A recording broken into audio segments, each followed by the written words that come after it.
And now it's time to get it.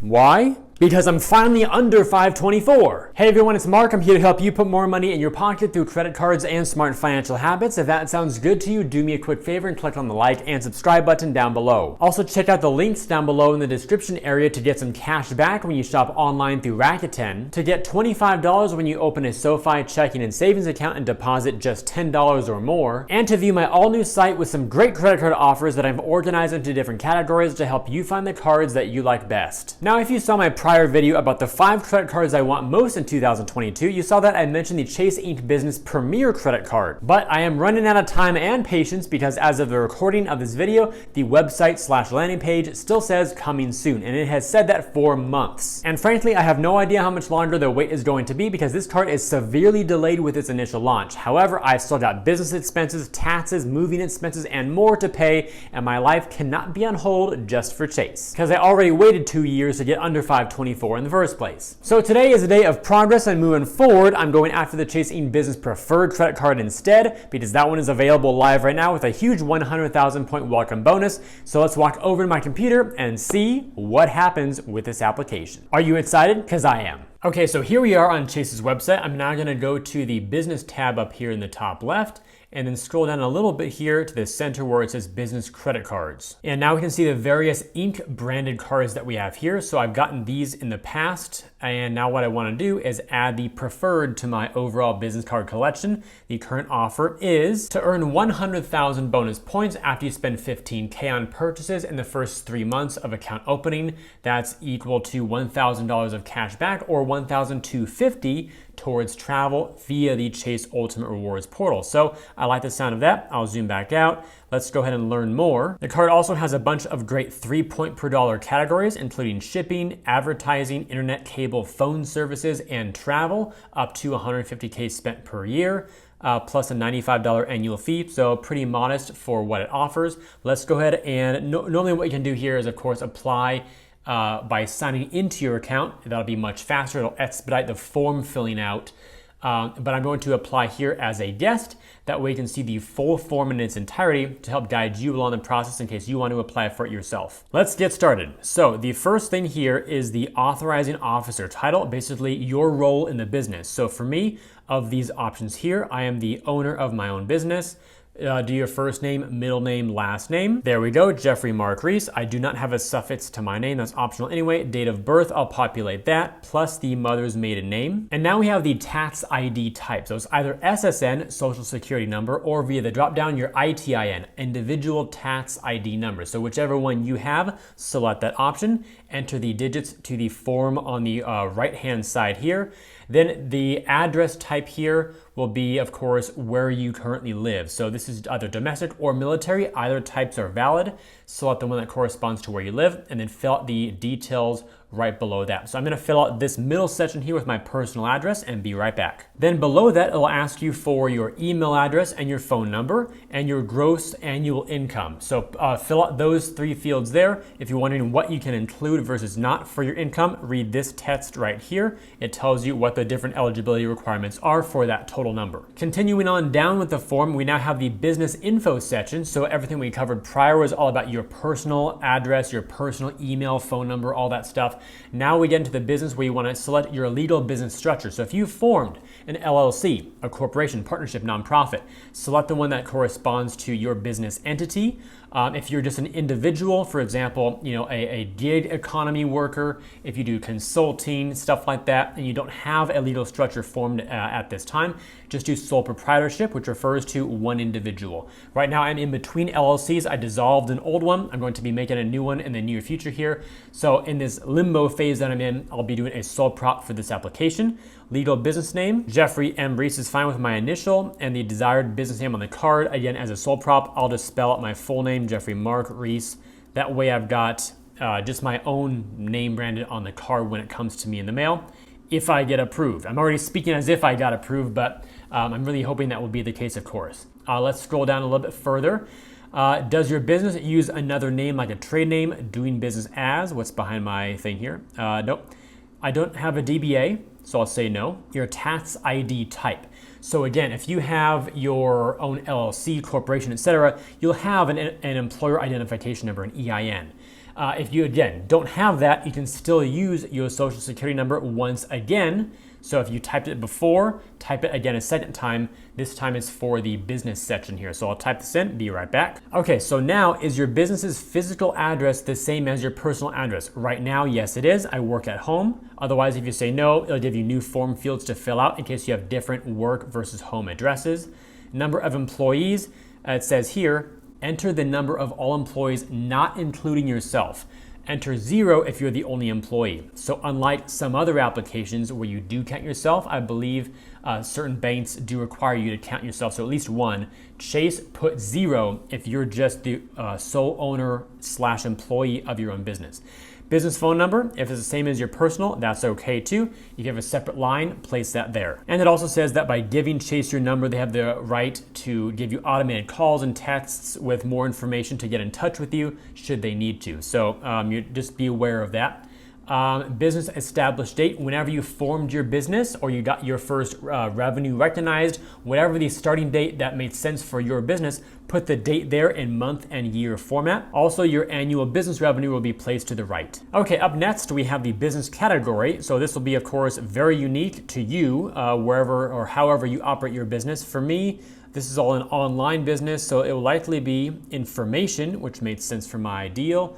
Business type, we'll do, this is like your subcategory. So information or whatever you choose for your category is the broad umbrella term. Then underneath that, what is a more specific thing for you? So I'll choose other information services right here at the very bottom. And then the business subtype under that. So we had category, type, then subtype. Internet publishing, broadcast, web portal, that made sense for me with the whole YouTube thing and the media production and stuff like that. So that works.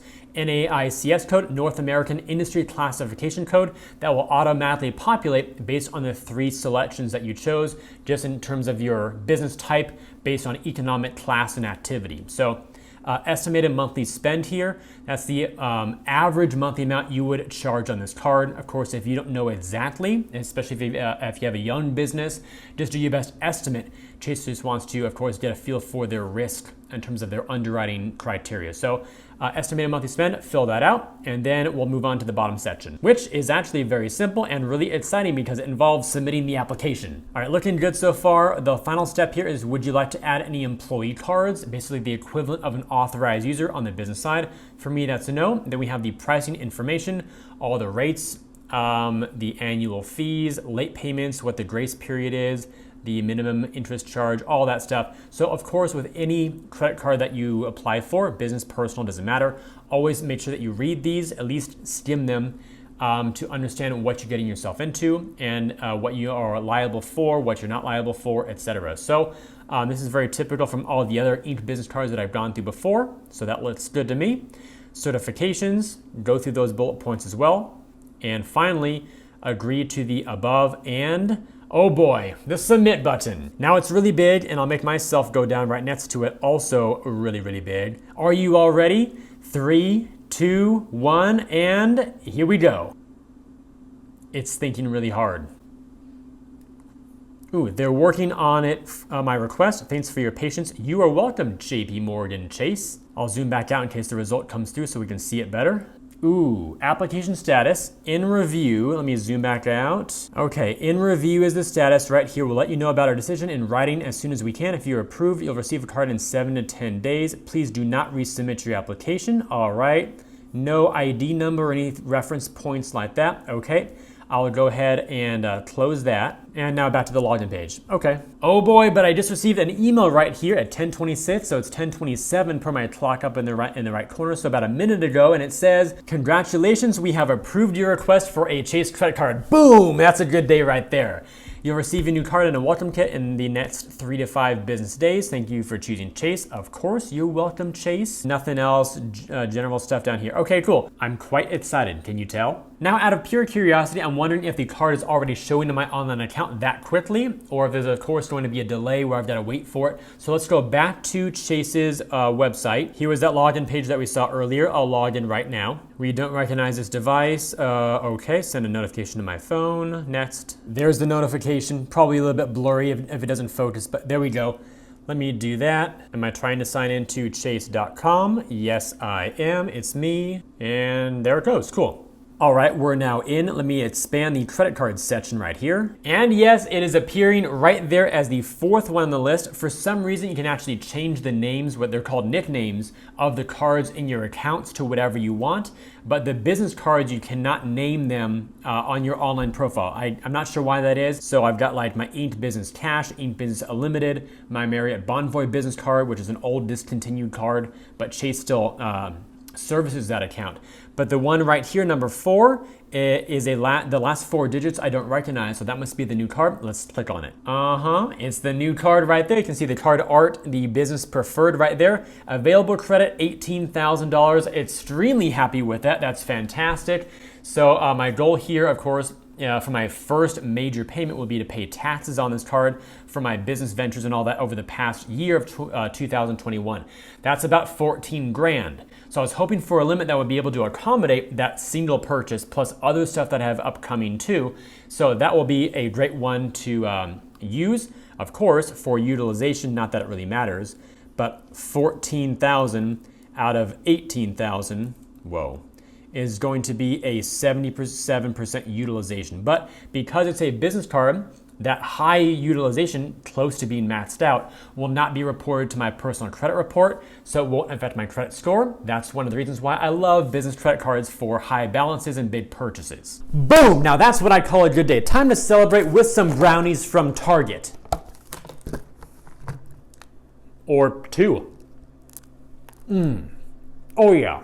Now, as promised, my credit score details. Before submitting my application, my credit scores were as follows: Experian at 785, TransUnion at 803, and Equifax at 823. You can also see there at the bottom of the screen that the Experian score was based on the FICO Score 8 model, and both TransUnion and Equifax are based on the Vantage Score 3.0 model. For the inquiries, I had 6 on Experian, 6 on TransUnion, and 1 on Equifax. And for the new accounts that appear on my credit report, I had 1 newly opened card in the past 6 months, 2 in the past 12 months, and 4 in the past 24 months. So yes, I was at 424 when applying. My average age of accounts, or average length of credit history, is 4 years, 1 month, and my prior relationship with Chase is as follows. I have both checking and savings on the personal side, personal credit cards, and some business credit cards. Then after submitting my credit card application, I received a notification that Chase pulled my Experian credit report. Here's a screenshot of the inquiry right over here, and based on that, here's the effect it had on my credit scores. On Experian, my score dropped from 785 down to 778, so a drop of 7 points. And because Chase only pulled 1 bureau, that was Experian, my inquiries on that report went from 6 up to 7 for an increase of 1 additional inquiry. And none of my other credit scores or inquiry counts were affected